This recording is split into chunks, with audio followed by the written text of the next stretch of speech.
A very good Thursday. Stats, Race Lens, users, prospective users, Crown fans, everybody joining in. Coming to you live, personally coming to you live from Hot Springs. Saturday, the Arkansas Derby, and the last remaining slot to fill up the gate for the Kentucky Derby, the Lexington as well at Keeneland, and that's going to figure in to the Derby gate as well. My boy Jack trying to secure his own spot, was hoping maybe to get in without having to run again, but he does run. He drew out wide in the 12 hole. We'll talk about the Lexington. We'll talk about the Grade 1 Jenny Wiley for the Fillies and Mares on the grass, and a lot of the Arkansas action. The Derby, an outstanding field for the older horses in the Oaklawn Handicap, as well as the sprint race, the Count Fleet. Glad you're with us, and with us as well, Craig Walker and Dan Tordjman. We'll start with Dan. Good evening. Hey, Steve. How's it going? Very well. Making the transfer, shifted tack from 10 days at Santa Anita to here at Oaklawn. Glad I came. Originally was going to come here to see the Justify versus Magnum Moon matchup. Instead, it ended up Justify and Bolt Doro in the Santa Anita Derby. Well, everybody knows how that turned out. Instead, here we've got an interesting set of horses that came together. Magnum Moon back out of the Rebel. Quip made a last-second swap from the Bluegrass. And, of course, Solimini, who was going to run in the Wood, ends up here as well. And then there's a very good supporting cast. We'll get to it in a minute. Craig Walker, back in California. Good evening. How's it going, Steve? Yeah, good to be back on one of these webinars again. It's my first one of the year. Well, glad to have you with us as well. And, of course, Ellis Starr, when we were together most recently going into Florida Derby, Ellis had a nice notion to build off of Hochberg. That worked out well with the obvious horses. We're going to see about thoughts going into the Arkansas Derby. Before we dive in, I want to just remind everybody the quarterly unlimited subscriptions are still there for you. SRLQ99S. That's your code. And for $99, 3 months basically takes you right through Triple Crown season and beyond. And it's for new or for previous subscribers who may have let their subscription lapse. We won't be together again until Derby week and Thursday. And gosh, it's amazing. It's upon us 3 weeks from tonight, the Kentucky Derby Stats Race Lens webinar. We're going to dive in. And Craig, you might as well start because you could even, before we talk Arkansas Derby, talk about one of the new angles that is constantly cropping up. You and the rest of the development team always on the lookout to help users find better ways to utilize the system. Yeah, so there have been a lot of times Ellis and I get a lot of questions on the angles. Those are one of the features that a large group of users have questions about, and there's a little bit of a learning curve there. And so we try to get as many types of varied angles as we can out there for the users. So we wanted to add another set of angles. So I just want to quickly show that we added it for all users. So if you noticed in the last couple of weeks, the new set got added. So you would see those angles popping up in the angles matched when you're in your PPs or when you're on the screen looking at the various races. I just want to click on the Manage Angles button. And if you want to see just the angles by themselves always, what you would do is just click on this source filter, and you can just unclick the different expert angles and the angles that are named with your user ID, and just have the ones that we recently added. So these are they're labeled Stats 2018 is the expert label for these angles. And so we have 20 angles that are all positive, and then we went with some other angles that help find false favorites or horses that you can maybe throw out because the win percentages and the return on investment are low on these types of horses.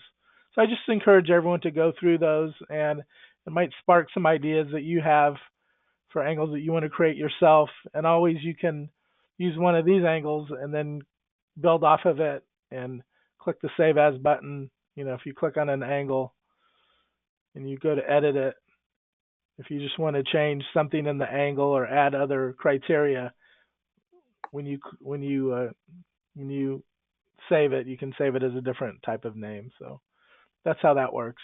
So I just wanted to let people know kind of one of the reasons we added it was to help people see the angles, and then also so you can create your own angles and have an idea of how we build the angles. And if you just click the edit button and look at how the criteria is built level by level, you'll get a good idea of how much is there for you to create on your own. No, and that's the beauty of the system. If it's generic, or whether it's things that we all notions that we have as players, the opportunity to create your own set of criteria and have it comb the entire set of entries on a daily basis, and then you can look at the race that it provides, that it's pointing out, and figure if it's worth a bet. That's really what is amazing about it, and it's in your hands. You've got the power to basically mine the data, as the saying goes. Craig, dive in. Let's talk about this group in the Arkansas Derby, and there are some upstarts that have got points, like Dream Baby Dream with 20, as well as, of course, as Combatant with 22. They would need to be third or better, either one or both, to make the Derby gate. But the problem is we've got horses like Magnum Moon, Salamini, and Quip that stand in the way of their interests, or really anybody else, including a horse like Tenfold, who's 2 for 2 for the Asmussen Barn. Is he in here as a rabbit? We don't know. Your thoughts for the Arkansas Derby? Yeah, so just for me, starting off in this race, I kind of wanted to look at the True Odds module, and looking at that, wanted to try to see what the race projection is for this race. And so looking at it, according to the algorithms that the Stats Raceland's team came up with, Salamini is likely to control the pace this race. So a lot of times a horse like this that doesn't seem like he's a need to lead horse, it will show on the lead, and they don't necessarily go to lead, even though they will more often than not. Sometimes all it is that they will control the pace, so they'll run within themselves. The horses that are with them or that they let get ahead of them just really won't bother them, and they'll get into their rhythm, and the jockey will decide when to go by. And so to me, that kind of is the key for him in this race. So when I go look at his PPs,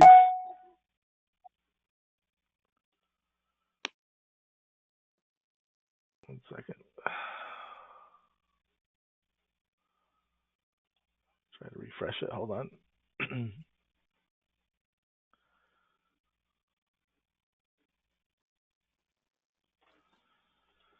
All right, we'll get back to this here. Okay. So Salamini, now when we look at the PPs, we see that he does have some speed.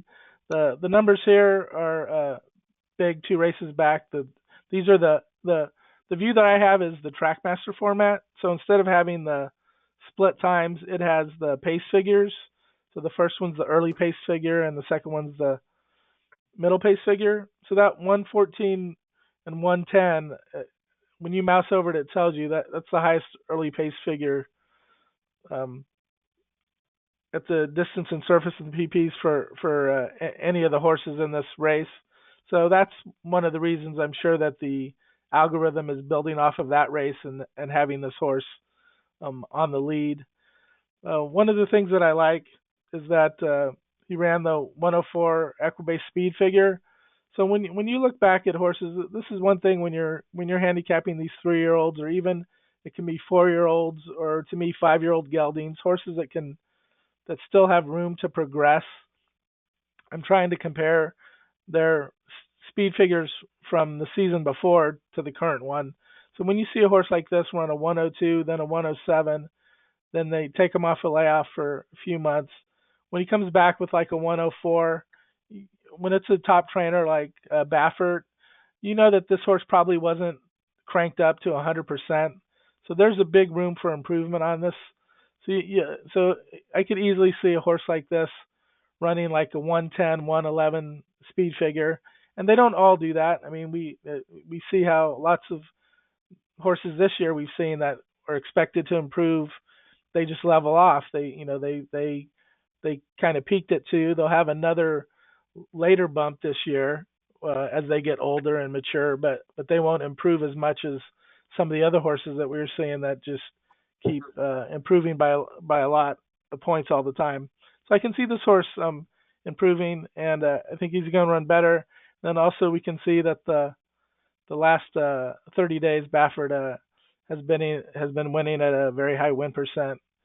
Out of 30 starts, he's winning at 43%. So he's on one of his good runs right now, and so I expect this horse to run well. The other horse who just beat him, of course, last time in the Rebel was Magnum Moon. That horse, it's another also has positive signs because his debut was a 106 Equibase speed figure, very nice number. And then you see when he comes back in this race, he runs the 109, wins easily, and improves off that. So this horse has a lot of potential. It's Todd Pletcher course.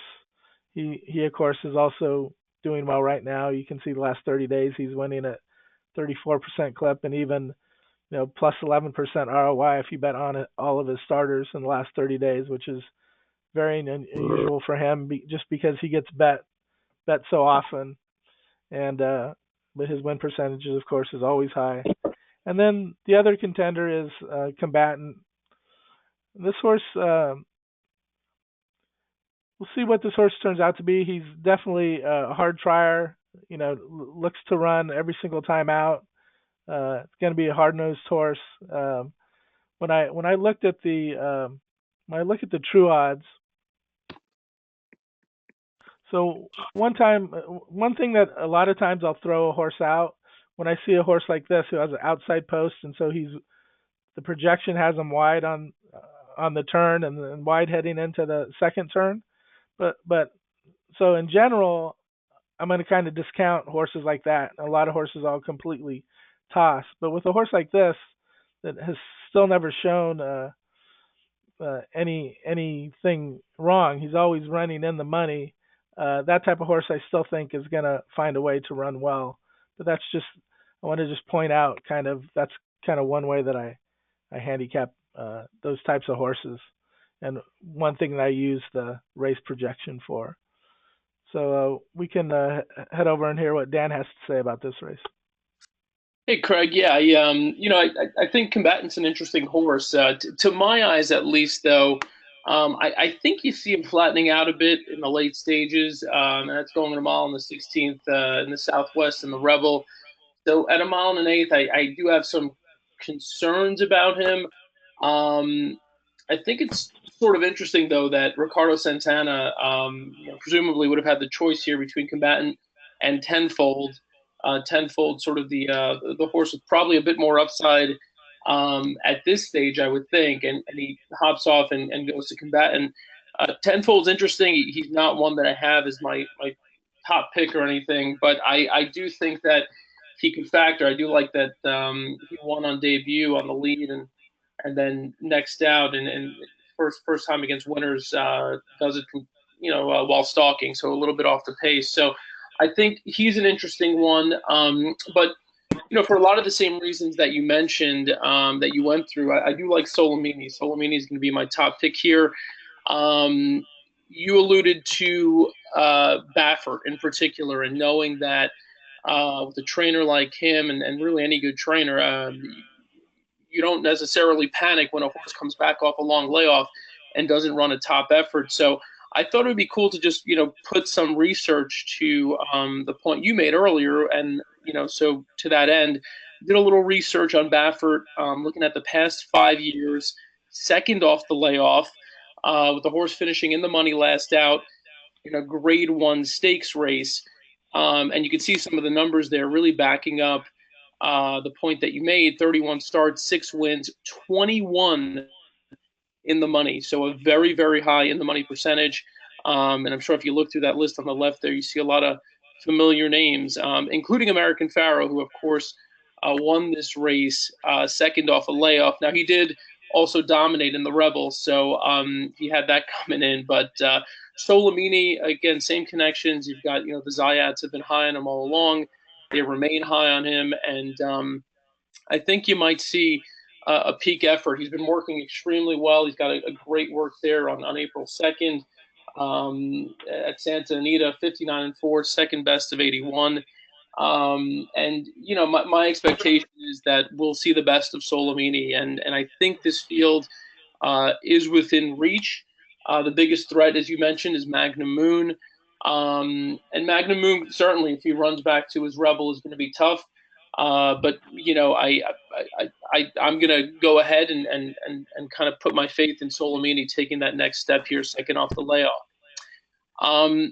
One horse that probably is not going to get mentioned on many shows or on many blogs or handicapping previews is going to be Machismo. It is absolutely sort of insane in this day and age that we see a horse coming out of a major stakes race one week and then into another one the next week. But Luch Racing, known to do things a little differently. And so in this instance, though, I don't necessarily mind this. If you watch the race, you see the trouble indicator there, which is a really helpful tool on Stats Race Lens to just sort of immediately alert you to some trip trouble. If you didn't see the race, Machismo had legitimate excuses in the bluegrass. He broke poorly, was about 6 or 7 wide into the turn. He was rushed into contention on the backstretch, and then no surprise that he faded late. I don't think we saw anything really from Machismo in that race that would indicate to us that he's necessarily that far below these. And if you look at the prior race, the Fountain of Youth, that was a more honest effort. He was very game there. He passed some horses late. And so I'm not saying I think that Machismo is going to win. I think on their best days, I think Solimini is head and shoulders above Machismo. I think the same could be said for Magnum Moon. But it seems to me to be an intriguing price play underneath in the exotics. So that's kind of the way I see this race. I think we've touched on the key ones here. The only one we didn't mention is Quip. My only sort of concern with Quip is just, again, you're doing a lot of mind reading at this stage of the year, and you look at them scratching or pulling them out of the bluegrass last week, for this spot. I don't know the reasoning behind that, and you could only assume. The reasoning is a grade one. It's the chance to get grade one. This whole discussion that's been going on because of the bluegrass and the wood being grade twos and becoming self-fulfilling prophecy. Mm-hmm. An opportunity to run right now and win a grade one it's not the Derby, but it's invaluable, especially when we're talking about the connections that are involved here with Windstar and company. It's a stallion opportunity that is irresistible, and he's lightly raced, and racing a week closer to Derby shouldn't be a negative at all. I mean, that's the reason they came here. Oh, well, so that's, you could take that. And I was actually going to say, maybe Steve could give us some insight there. So that's really, that is, obviously a positive way, you can look at this as being a positive as opposed to being a negative. For me, I just, I didn't know for sure what that reasoning was. So that makes sense. And if, I think that displays confidence if anything. And so, remains to be seen what he can do. Flame Away coming out of that Tampa Bay Derby. I thought Flame Away ran a really big race last week. I think just in terms of who he was running against in the Tampa Bay Derby, I think that nothing negative to take from that. So yeah, Quip would be the only other one that I think we could talk about as having at least to my eyes, a legitimate shot. Steve, and anyone we missed, and if not, who is your pick here? Well, I'm basically wavering between Solomini and Magnum Moon, but I do want to mention what you said about Combatant. I think is really very accurate. The one thing that kind of jumps out when you go through, if you want to pull up, there's Combatant there. It's very obvious at this point that he's a closing sprinter, and he broke his maiden going the one turn, and he has failed to have the same punch going two turns. He's much like Flame Away. He's a hard trier. He doesn't stop running, but he's not as effective going two turns. The assumption has been with this horse, because and typically with horses like this, when you see the kinds of late running style, the assumption is, oh, this horse will get better with distance, and it's an unknown. I mean, when you look at him from a pedigree standpoint, Scat Daddy out of a boundary mare, there's very little actually to support the notion that he was going to be better going longer. So I got a feeling, and I happen to like this horse, and I've been kind of rooting him along. There's always a horse in the barn of the Asmussen team like this, whether it's a Zaniero or whether it's looking at Lee, Creator. I mean, there seems to be one like this every year, and I got some affection for him, but I think we're going to see him down the road more effective returning to middle distance and specifically to one-turn miles, which then sort of gets you to Dream Baby Dream. And if there's a horse that's being overlooked, I think the other two Asmussen horses are both worth discussion.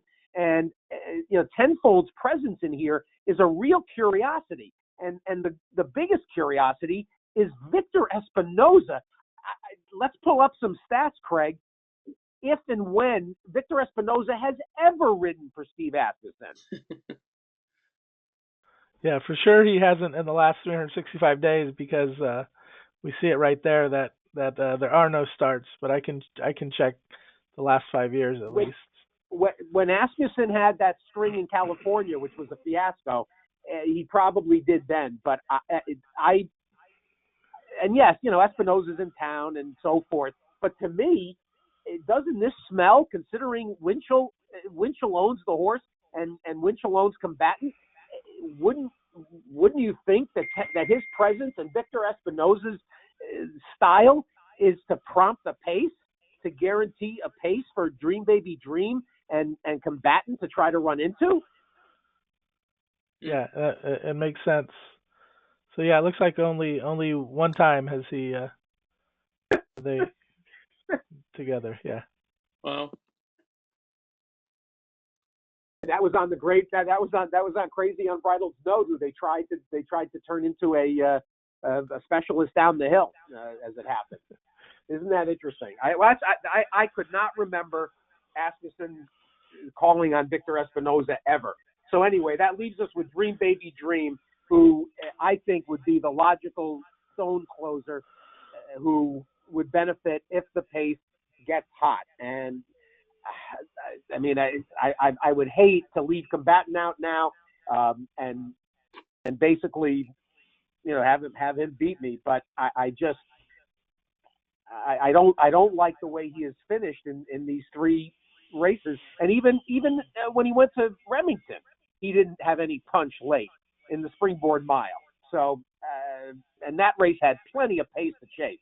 So I just have my doubts, and I think we do need a price. For Dan, it's machismo. I think for me, it's going to be Dream Baby Dream, but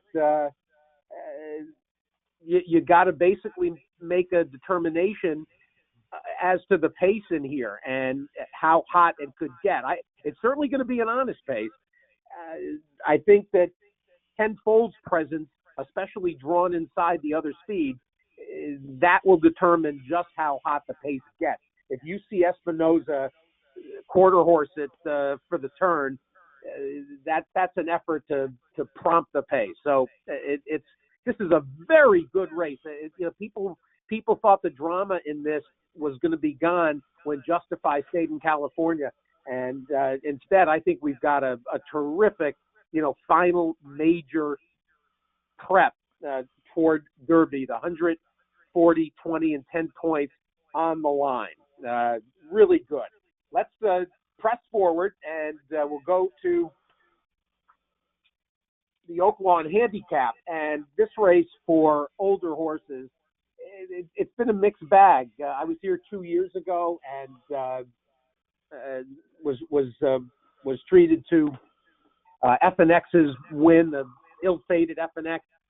And this set of characters really came from different parts of the country, and having Accelerate and City of Light both come in from California really makes this fun. Hedge Fund seems to be a horse that's put things together. He was tremendous, I thought, in the Essex prepping for this. Then you've got a bunch of the locals that prepped, including Hawakam, Wesley Hawley with a terrific $20 win in the Razorback on a wet track. Those of you worried about the conditions, we're getting rain tomorrow. That seems impossible to avoid. And we would think by late afternoon, things should be fast for the major features, for the Arkansas Derby and for the Oaklawn Handicap. So don't be aware that the track could start wet on Saturday, but that it should dry out as the day goes on. Dan, why don't you start us out talking about this terrific Oaklawn Handicap? Yeah, I think you touched on it. The two horses coming in from out west, run out wide here, Accelerate and City of Light. I think those are the first two you need to look at and go from there. With City of Light, this is a horse who has been working extremely well, has two massive speed figures coming in, winning the Malibu 2 back. And if you look at and the Triple Bend as well, last out, obviously with as fast as he's been in those spots, you would assume here at a mile and an eighth, he's going to clear from the gate. He's going to get to the lead. Question is, first time going this distance, will he be able to settle from there, slow it down, and have a little extra left late? Interestingly, I just to look at just a pedigree note here, and wanted to highlight again just kind of how easy it is to search pedigree. Let's look specifically with the dam here, Paris Notion. The stat that pops up right away, right here, to pull it up for us here, Craig, it'll be the dirt first route from this dam, Paris Notion or progeny, 3 starts, 2 wins, and a second place finish. So again, obviously, as expected, a fairly small sample, but a positive one. And we could even look at Quality Road if we want here pretty easily, just by clicking on. Give Craig a moment here to get back to City of Light. But if you do a little research on Quality Road as well, you could add any sort of criteria you'd like. Specifically here, one that I looked at was dirt first route in graded stakes. The sample here, 9 starts, 3 wins, 5 in the money. So all of that does support, the idea at least that City of Lights is a horse that on pedigree should be able to fairly logically stretch out and have some success here.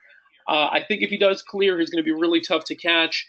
I would, in terms of looking for a price here, again, looking for a horse who can maybe put it together here if the pace unfolds rapidly with a bunch of horses chasing. I thought one horse it could set up for was Untrapped. Untrapped is an interesting horse. I've been on and off of him a bunch of times over the past year and a half or so. He was on a really good rail sitting behind a hot pace in the Razorback 2 races ago. But Santana made the sort of questionable move of pulling him off the rail there, and ultimately found himself in a bit of trouble, couldn't find clear running room between horses in the lane. And in the meantime, as Steven mentioned, Hawakam stuck to that rail and rode it to victory. So that happened 2 back. And then last out, you can see the trouble indicator on the right there. Again, as I pointed out earlier, if you watch that replay, had a similarly sort of odd experience in the stretch. He looked loaded turning for home, but he got jostled around a bit. His hedge fund came out and then kind of ducked back to the rail. Basically forced on trap to come back out, and he seemed to find trouble here these past few races. I just think that if he puts it together, he could be pretty tough. If you look back, I mean, his last win came at a mile and an eighth in the Oklahoma Derby when he beat Battle of Midway. It seems like he's you look at those Equibase speed figures, it looks like he's perhaps turned a corner this year, and he's running some of his best races. Certainly that last number would indicate that he's running, he's doing a little better than he was last year. So I think he could run a really big one on Saturday. And then the last one I'll mention before kicking it back over to Craig, as I touched on, Accelerate. I just thought, say what you want about the Santa Anita Handicap this year. People criticize if, the fields were not being as strong, obviously, as it has been in past years. But, he won the race with ease. And then you saw Mubtahish come back, the runner-up there, and nearly finished second in the Dubai World Cup. It was kind of neck and neck with West Coast there. So I think Accelerate needs to be respected. The only problem for him, again, is potentially getting caught wide. He's the kind of horse that likes to be about, a length or two or more kind of off the pace. And it's just a matter of, I think, Victor being able to manage a trip here from that post and not lose too much ground. But I think Accelerate, obviously on class, is a huge threat in this race as well. Yeah, and I just wanted to show one thing again back on Untrapped is sometimes this gets lost in the shuffle because there's so many different features in Race Lens, but on the far right of the race lines, we do have the bias, and so when you mouse over it, it's these two letters. When you mouse over it, it tells you what the bias is. So you can see that the first letter is the style that could have been winning that day, and then the second is the path that may have been favored. So when Dan talked about the Razorback, you can see that the R there signifies that the rail was the place to be on that day. You can see the path biases are pretty rare. So like the N means there is no bias. So you see there were no other of his races where there was a path bias, just that one. So it finds races where there are strong biases in the path. And then on the style biases, the F is always for front runners, and then you'll see an S for stalkers, horses just off the pace, and a T for trailers, where horses are coming from way back, which those are rarely come up, but you do see those pop up once in a while. So I just wanted to mention that feature. Craig, so it gets yes, go ahead. Yeah,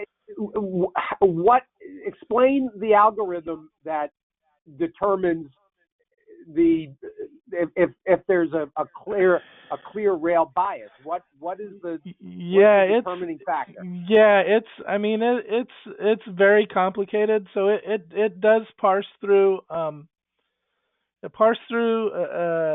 through the all the text in the race. So it does try to find all the horses that were in the rail path, or then the horses that were in the 2 or 3 path, or then the horses that were wide. It goes through all those. It looks at what their odds were, so what was expected.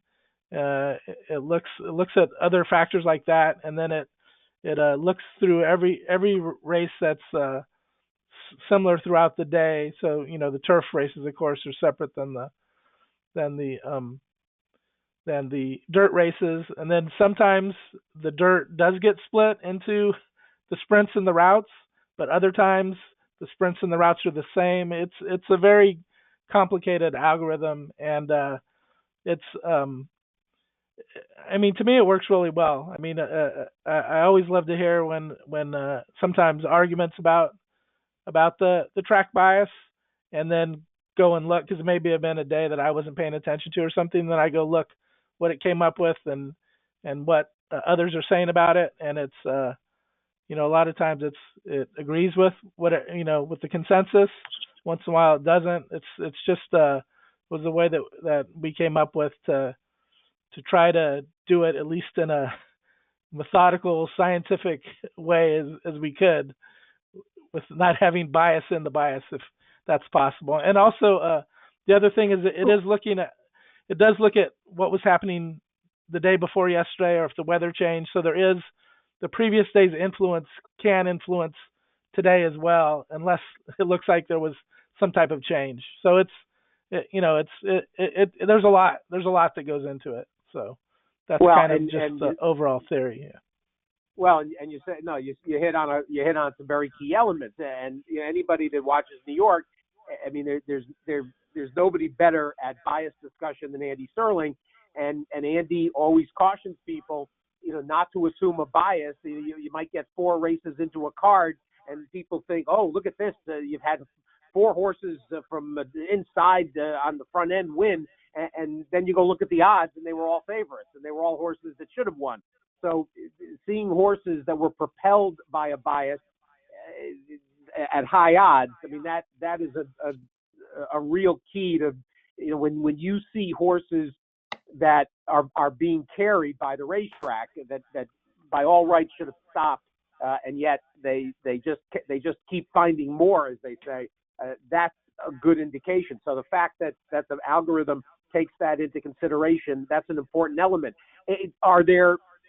Can you show us a way to use, because there's no better condition in the game than betting either against a horse coming that was favorably assisted by a bias, or betting on a horse that ran against the bias. How can we use it in our own angle? Yeah, so I do when I'm looking at the running, when I'm just looking at the running lines when I'm handicapping, I do always peek out to the right to see if a horse was helped or hindered by the bias. And so a lot of times I'll go to the full chart just to even get more of an idea of what the horse was doing. But if a horse, especially if a horse who doesn't won a race, and then I see that was like when you see the F plus, there was a strong front bias, and that's like the only win in his last 10 races. I mean, that horse in his next start, unless he's the lone front runner, I'm just gonna assume he's not gonna win again today, because he got the perfect conditions last time. And so those are the type I'm usually looking more for the obvious situations, but there are times where you can dive in deeper and even see more types of subtle help or hindrance that happen in a race.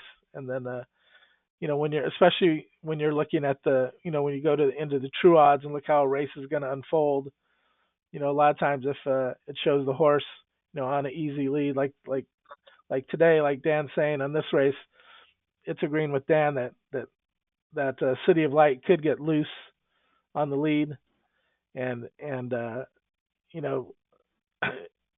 on the race projection here, it doesn't look like Accelerate will have problems getting position, and so I probably wouldn't worry about him getting hung out wide. But if he did, then if it looked a little different, then I would maybe worry about it more. So I mean, to me, this race, just the numbers are so solid for Accelerate and City of Light that I just think it's going to be tough for any of the other ones to beat them. I could see other horses getting in the mix maybe, but it just seems like unless somehow these two go too fast early, somehow is about the only way that anyone else would have a chance to win. Just because when you look at Accelerate, he always was a promising horse, and then when you look at the Equibase speed figures of 120, 119 in those last 2 races, those are just excellent figures compared to the rest of the field. So it's just tough to beat these types of horses when they look like they're on their game. So I just I think if you're looking for prices, I think try to use some other people underneath maybe and try to hit exactas or trifectas that way. Well, a couple of thoughts in here for those that are looking at City of Light and are saying, well, this horse is going to go a mile and an eighth all of a sudden. Remember that he couldn't get to Arkansas easily. He wanted to come for the Razorbacks. Michael McCarthy had intended to run in the prep, and he ended up staying home and just keeping him short, going to 7/8 in the triple bend. But the intention was to start stretching him out earlier. I actually had the privilege of presenting the trophy in the triple bend to Michael McCarthy, which was a great thrill. I've known the trainer formerly known as Whitey for a while, and that was really a lot of fun. This is a really nice horse, and he's going to edge his way into the handicap division pretty prominently here. The fly in the ointment for both Accelerate and for City of Light is definitely hedge fund. And it would seem that based on the 2 starts so far this year, that the only way for him to win is to go hard early.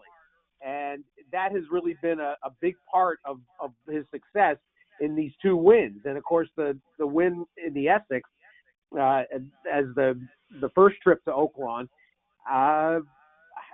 hedge fund is a complicating factor. I'm intrigued by Florent Giroux, and I would think drawing inside of the 2 other forward-going types, Accelerate and City of Light, I would think he's got the position to either take the lead or at least float the other 2 as wide as possible into the turn. But hedge fund is a bit of a now horse, and I think there is, very much like we talked about with the Arkansas Derby, there is the same exact properties in here to prompt the pace. And I am not convinced that City of Light, Drayden Van Dyke is a kid that would just as much like to sit and stalk. So it won't be surprising if both Accelerate and City of Light go ahead and let hedge fund have the lead or set up and press a little bit. That's my big concern in this race. And if that happens, you've got a variety of interesting horses, not the least of which is Awakam, who always seems to run well here, that is going to get a pace to close into. I think this race is more complicated than the 2 obvious players.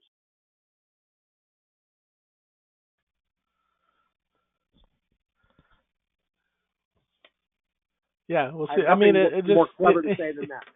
Yeah, it just I mean, to me, they're just on for me. The other 2 are just down the road. I could see it happening. Maybe just right now, they just seem so much more ahead of the others that I find it hard right now for that to happen. But of course, I mean, that's horse racing, and so you make the good thing about your idea is you're going to get paid. You're going to get paid on Saturday if you're right. That's the good thing.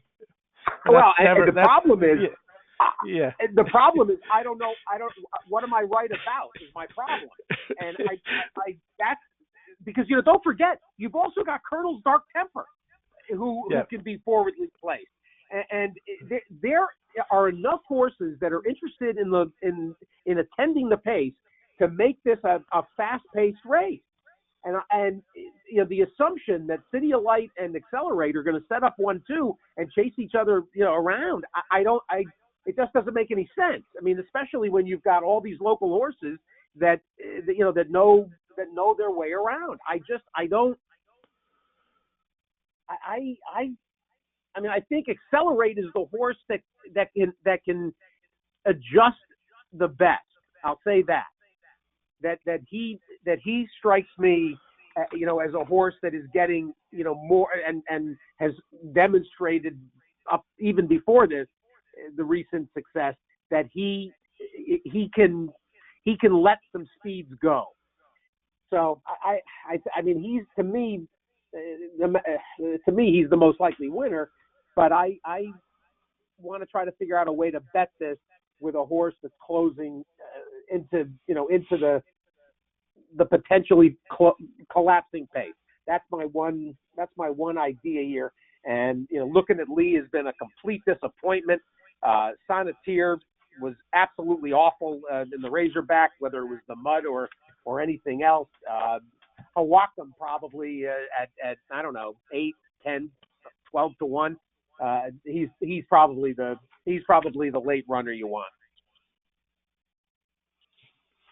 Yeah, I mean, yeah, if that's the way that you're looking at the race. I mean, to me, this is more almost like the way on the Breeders' Cup how I was with Gunrunner in a way. There was potential horses that could to go with them, but it just seemed at that race where everyone was in their cycles, it just seemed like it didn't matter who was going to try to go with them or who.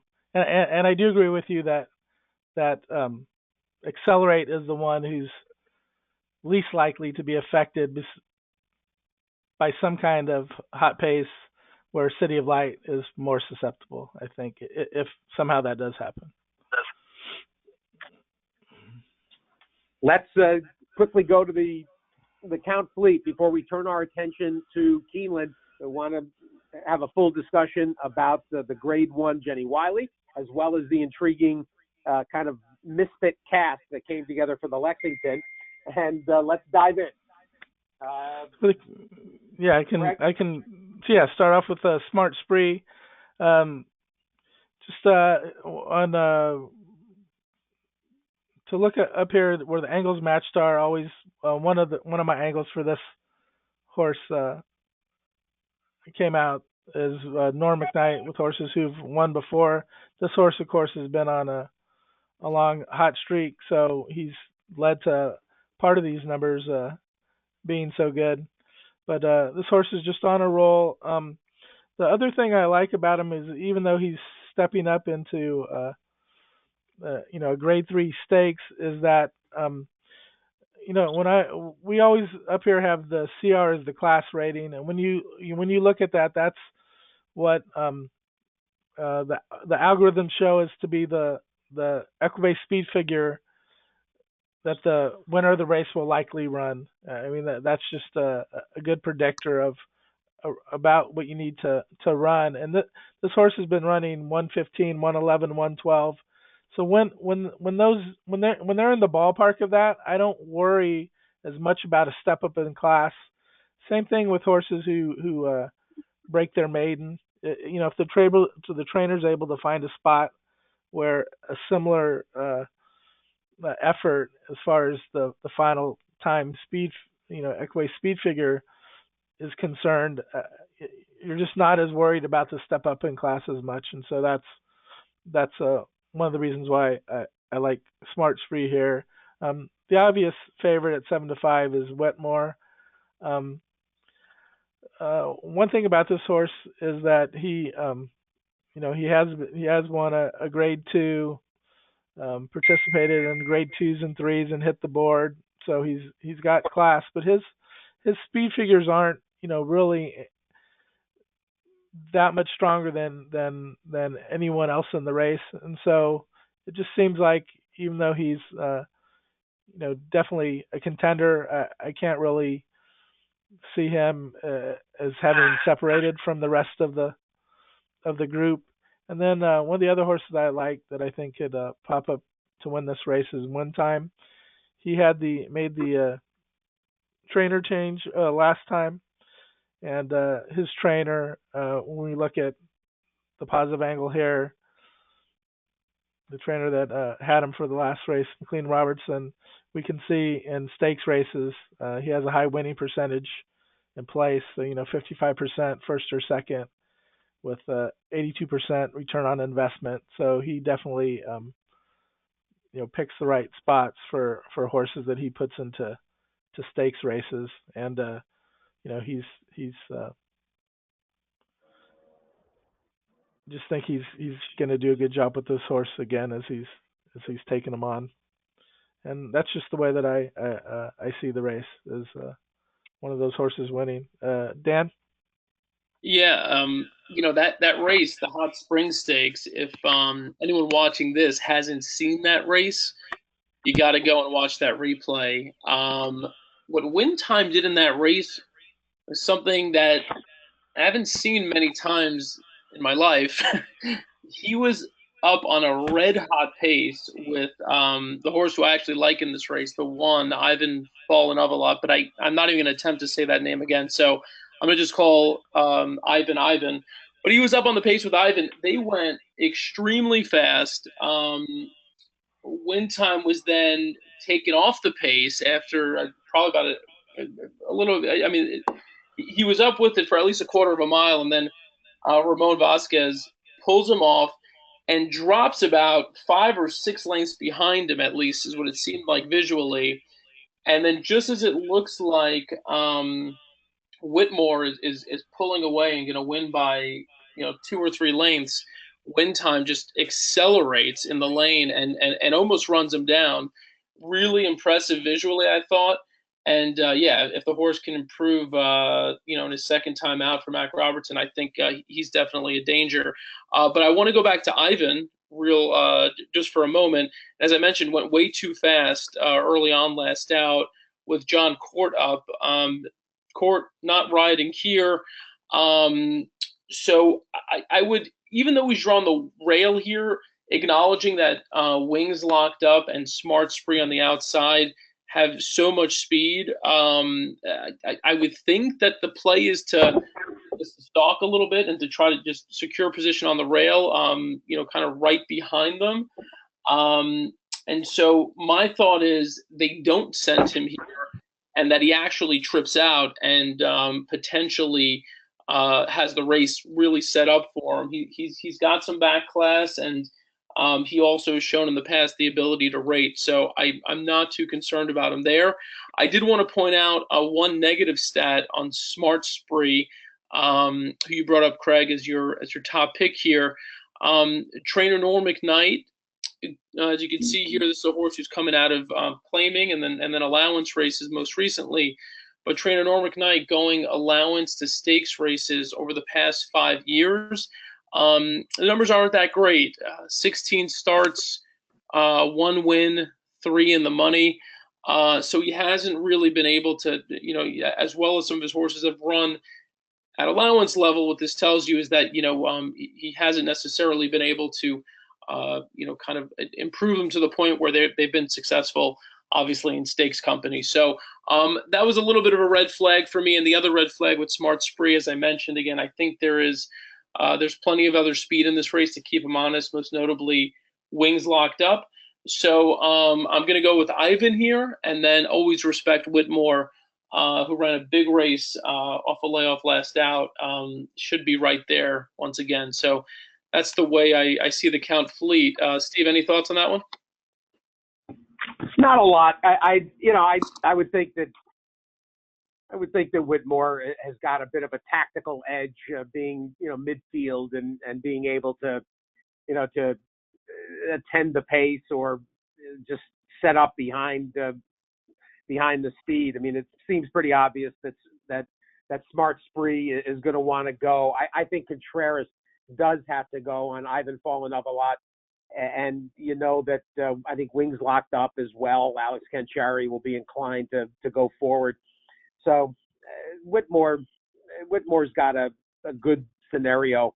The Ivan Fallen over lot is kind of a bittersweet story. Of course, trainer Tom Howard, who passed away just weeks ago, and his wife Kathleen. The horses have been running in her name. They won't continue to. She's just letting them run in her name through the end of the meet. So I think there's some sentiment for Ivan Fallen over a lot here. The 8-year-old gelding that has been really good for an extended period. Turn our attention to Lexington and the Lexington Stakes and the Jenny Wiley races 9 and 10 at Keeneland. Let's go to Keeneland and talk about this group. And Dan started off. The more I looked at this last night, the more quizzical it looked to me. It's a really ragtag, strange group of horses. I like ragtag is definitely, I think, the best word, better word than I could have come up with. I think that describes it. You've got it really is a mixed bag here, and I'm not sure. You have a couple here with a bit of upside, no doubt, who have not yet been exposed. You have several others who have been exposed, and you have a couple that I think have assembled pretty respectable resumes here so far early on in their 3-year-old season, who could pick up some points here. And really the ones that need the points, Gray Vitos, the 6 needs the points, probably needs to win to make the Derby. My boy Jack looking to pick up a few more points. A horse that really can't propel himself into the Derby with a win, but who really looks good to my eyes, at least, is the 2 that we're on here, Telekinesis. If you pull up this horse's chart from the maiden win, and this is another cool feature that we'll see here. You've got sort of these interactive charts on Stats Race Lens. You can kind of hover over each of the other runners in the race, and when you do that, you can see that the 2nd, 3rd, and 4th place finisher have not started yet since that race. But then when you see that green circle around a horse, that means that horse started and won with a class rating higher than the race that he's coming out of here. And you'll also see there's also a yellow circle as well, which means that the horse came back and won in a race with a lower class rating. But nonetheless, a good sign there that he comes out of a race where, really the only horse to have come back in the top 5 finishers came back to win. So that's certainly a positive sign. His first try against winners last out was against older horses. And the horse who won and was then DQ'd is a graded stakes runner. So he was facing a pretty tough test for a second career start. The pace wasn't overly hot, but Telekinesis was on the lead, faced sustained pressure throughout, and he still kicked late. And I thought it was pretty impressive for his first start stretching out. And so I think there's a lot there, and there's probably a lot of upside. Is this too tough of a test? Probably not. Yes, this is a graded stakes race with Derby implications, but no one in here really scares me, to be honest. So I think Telekinesis could be the horse. There's some trainer research that we could look at briefly too. It's not anything that's going to completely wow you, but doesn't hurt either. If you look at trainer Mark Cassie, past 2 years in all stakes races, using today's jockey in particular, and I looked that up because I thought, again, Castellano, how often is he used Castellano in a spot like this? He's in the money about half the time, and he's won 2 races, including one that you see there, Flame Away at Saratoga. So, and Conquest Enforcer, of course, as well. So, anyway, I thought this was interesting. This horse looks like he has a ton of upside. So he's one I'd include. I also like Gray Vitos, who I mentioned earlier. This is a horse who's had some injury issues. He's been out for a while. He's got, I think, 10 Derby points, and can still, again, make the Derby with a win here. The speed figures that you see there, the 104 and 107, that really puts him right in line with the rest of these. I think only Pony Up's 108, which was run over synthetic surface in the Jeff Ruby, is a higher number here. So on dirt, he's got pretty much the best numbers. And so if he's able to return at least to the form that he was in when we last saw him, and if he takes a step forward, I think Gray Vitos could be tough. We don't have to pull this up because I know we're kind of running short on time, but I did some trainer research on Adam Kitchingman, and in the past 5 years, off of this kind of layoff, shipping to a new track, very positive numbers as well. Small sample, but he's won about 50% of those races, and he's been in the money in just about all those races as well. So good signs there. My boy Jack, I don't love the draw. I know everyone will tell you, well, he's a closer. He's gonna take back, and he's shown that he can win from off the pace. I just feel like it's a little bit of extra work for a horse who probably doesn't need anything extra to do at this stage. He's run some really big races, and sure, he could fire another one here. Um, he probably gets in with a second or even third place finish. I think he's got about 32 points if I'm remembering correctly. So he doesn't need many. So I don't know. It seems to me that they were probably looking for a softer spot here, bringing him out to the Lexington. He'll probably hit the board, but I just feel like he's not going to win. It just doesn't. It seems like it's the perfect storm for him not to win this race. So yeah, Gravitos and Telekinesis would be the plays for me. Craig, what were you thinking? Yeah, my top choice was the horse you mentioned having the top figure, Pony Up, number 7. I know the last race was on the synthetic, and so some people will discount that. Over the years, I mean, I've kind of been a supporter of synthetic tracks and think that they get a bad rap, and sometimes people uh, will just explain away results saying that because it was synthetic.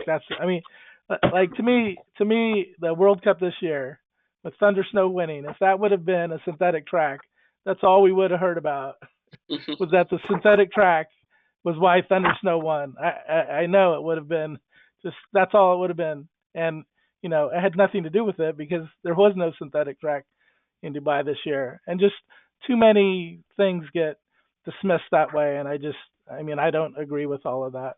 So, but there are horses that only like it, and this horse, was running on turf, so it's a possibility. But it's a Pletcher horse. Him and Velasquez, always win together. Of course, they're winning at 30%. I just think it's worth still sticking with this horse, taking a look at what he will do on the dirt. And I like him. I like My Boy Jack, like you said. I mean, the post could compromise him. One thing about this race for me, because there was one thing we wanted to show just quickly with the true odds here, is that um, you can create your own factors here for the win probability factors. So whenever we click on that in any type of race, you're going to see the filters that it matches. So this one here is called a slow paced route. It's one that I just developed on my own. It isn't something that comes in RaceLens, and so users can always create their own filters for races. And when you click on it, when you click Edit Set, with RaceLens, you're going to see like this 2-year-old dirt routes. The ones that can't be deleted are the ones that are in RaceLens and that are activated.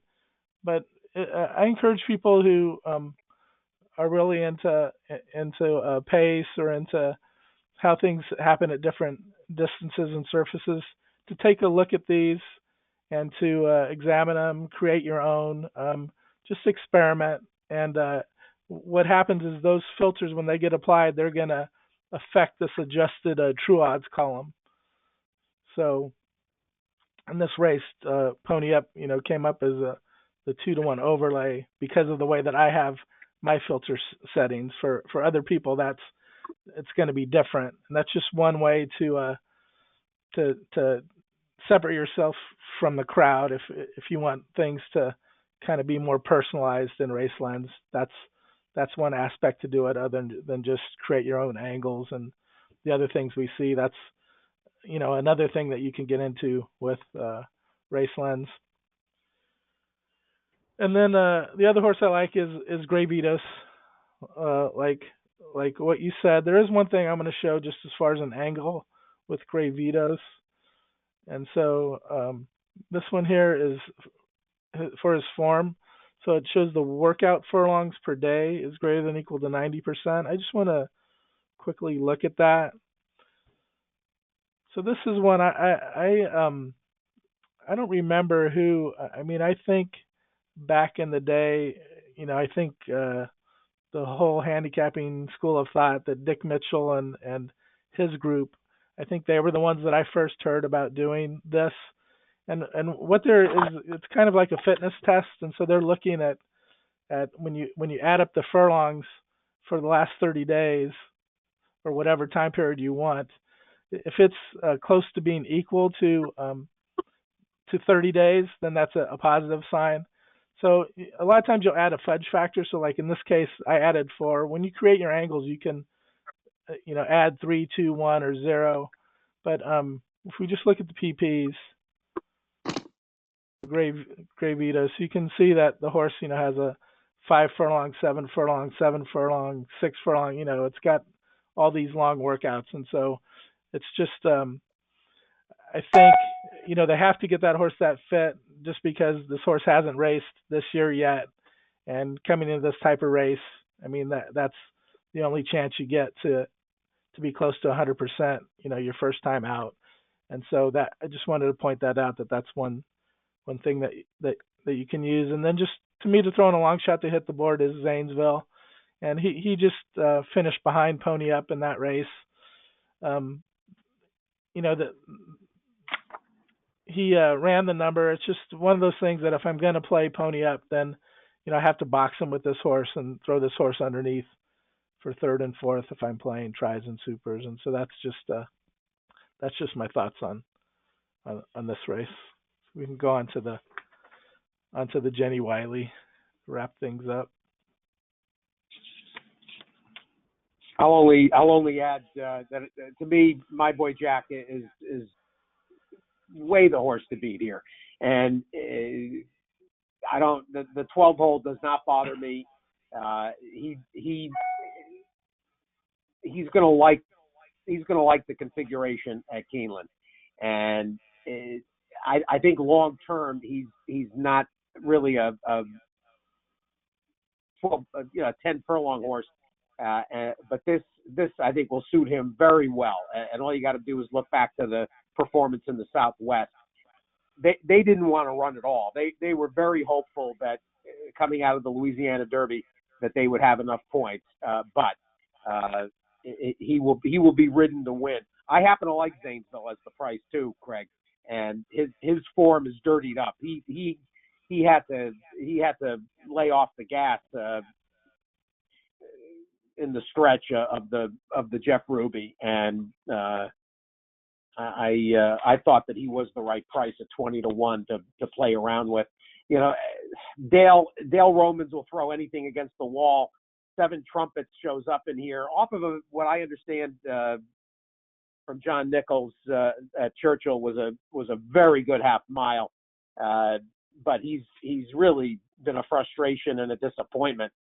But I won't be surprised if Seven Trumpets runs well in here. To be honest, Dale's got a way of making the right call, every so often. And they almost came. If they could have gotten transportation, they would have come to Arkansas. So the fact that they were willing to do that, Gary Stevens had been signed on. The fact that they were willing to try to get here, that's a pretty glowing endorsement. So for me, call it 12-10-2, 12-10-3-2 for me. Let's go to the Jenny Wiley, one of the great Grade 1 turf races for fillies and mares.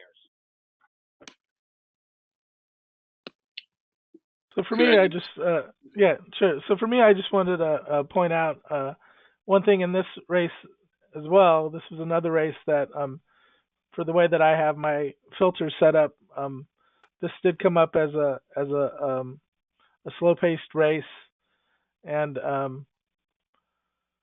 the way that these factors are set up for that I just this is the way that I decided to set these up with the filters, with the rankings this way for the sliders. In the adjusted true odds, Sister Charlie comes out as a standout in this race, and that's kind of what I'm gonna build off of. But then the also thing when I see these slow pace turf races like these, the 1, 4, and 5, these types of horses, I'm going to always take a look at them, and then if there are things that I like about those horses, I'm going to use those types of horses as well. Um, when in Racelands on some of these, not even just the ones that the filter sets that I've created, some of the ones that come with a race lens, sometimes the race and true odds will be fairly evenly matched, but then the adjusted true odds, because of the way certain factors come together, a horse is going to be considered a standout. And I've had success with these types of horses keying them, but other times I still might use like 75% of my money going keying this type of horse, but then using a different view for my other 25% of my money. So I don't know if that makes sense, but that's kind of like the way that I've been doing it, over these last couple years when we've been developing race lens. So I just want to quickly look at the PPs. And so when we look at Sister Charlie, we can see that this horse, was in France.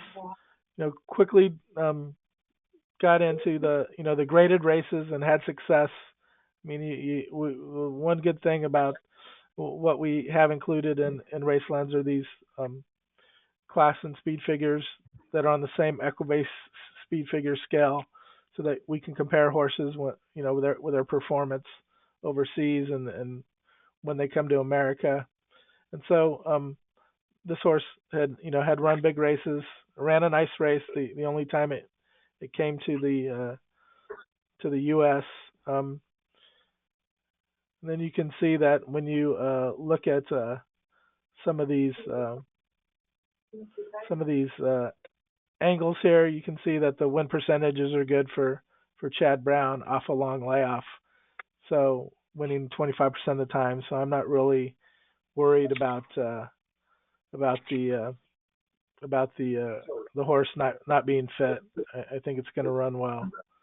So that's the way I look at that horse. The horse I want to play for a price is the 5 Kittens Roar. So that was one of the horses that looked like it's going to be close to the slow early pace as predicted. And the reason I like this one is it has so many positive angles for Mike Maker. So his turf routes at Keeneland, he does very well.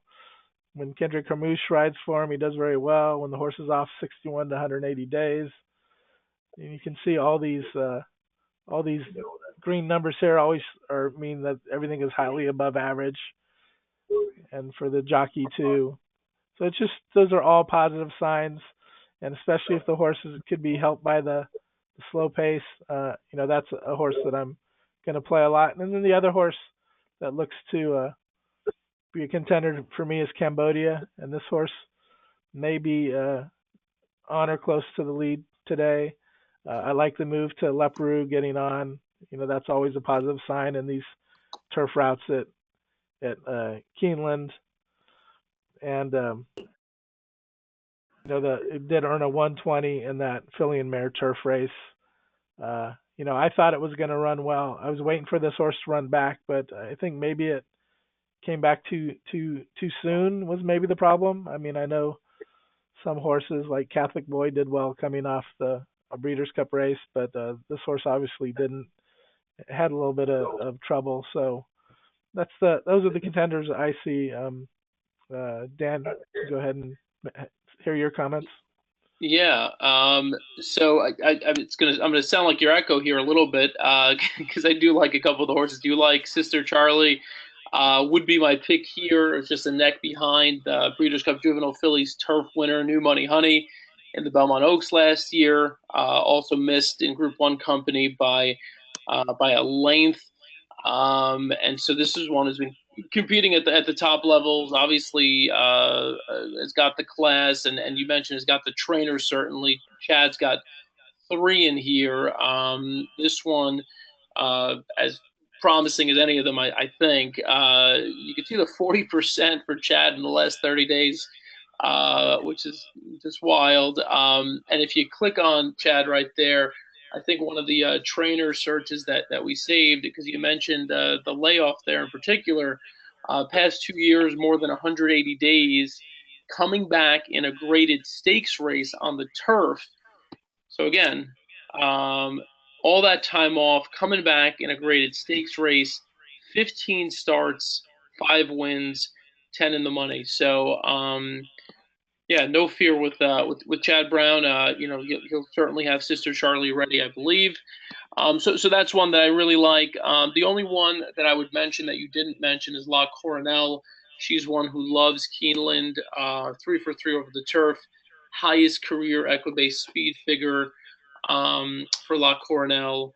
Was 3 races back in the QE2 with that 114. And so she was a bit pace compromised 2 back in the Endeavor. Donna Bruja stole that race, loose on sort of an easy lead there. She had fewer excuses last out in the Hillsborough, but just couldn't get clear running room. And when she did, she didn't have her usual punch. But I think La Coronel is primed for a bounce back effort. So I like her a lot, and I do like Cambodia as well, as you mentioned. I've been pointing out those trouble indicators a few times here. You look to the right there, and you can see she had a bit of trouble last out in the matriarch.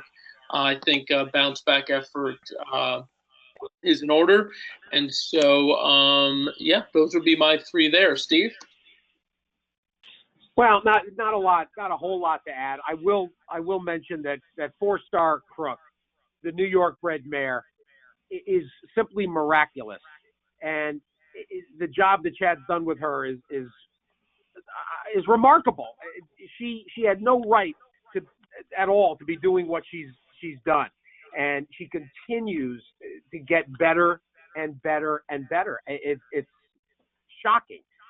So I cannot leave her off, and frankly, she figures to get a very nice trip. It's a weird pace-wise. This is an unusual group. It feels like there isn't any aggressive pace.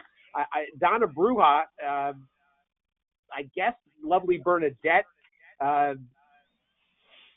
maybe Ultra Brat. I mean, there's nobody that is a clear pace setter. So it's going to be interesting to see how the pace unfolds. That could be an issue for 4-star Crook, who has a tendency to drop out of it. Javier Castellano reunites with her. I'm not leaving her off, and I think you're gonna get a lot better than that 5-1 morning line. Proctor's Ledge is second off the layoff in here for Mrs. Mosley and for Brendan Walsh. I'm a big fan of hers. Interestingly, 2 of her lesser efforts have come at Keeneland. And so that's a bit of a discount. I completely agree about Cambodia. She's going to get a very advantageous trip down inside with Leparoux. So a really nice cast. So the Jenny Wiley's good every year. That's a race that it consistently comes up strong. And this was a very strong edition of Stats Race Lens. We remind everybody you can utilize the quarterly promotion, $99. Unlimited usage, SRLQ, Stats Race Lens Quarter, 99S, and through the end of the month, new subscribers, or if you have let your subscription lapse and want to sign back on, we'll all be together again 3 weeks from tonight at Churchill Downs. And Dan and Craig, myself, and Laffy Pink High III, LP3, you can't miss the Kentucky Derby Stats Race Lens seminar. Make sure you're following Stats Race Lens on Twitter. Utilize the forum, the help desk, Craig and the staff. You can go to any of the helpful people on Twitter, Uber Capper, Ella Starr, Craig, and everybody at Stats Race Lens, ready to help you with any needs at all, any ideas, suggestions, questions. Best of luck this weekend. Don't forget tomorrow, the Apple Blossom and the Fantasy. Probably going to be wet, but then a big Saturday, and it looks good here in Hot Springs and at Lexington, too, after the snow last week. Thanks for joining us. Thanks to Dan. Thanks to Craig. Look forward to talking to you from Churchill Downs in 3 weeks. Good luck, everybody.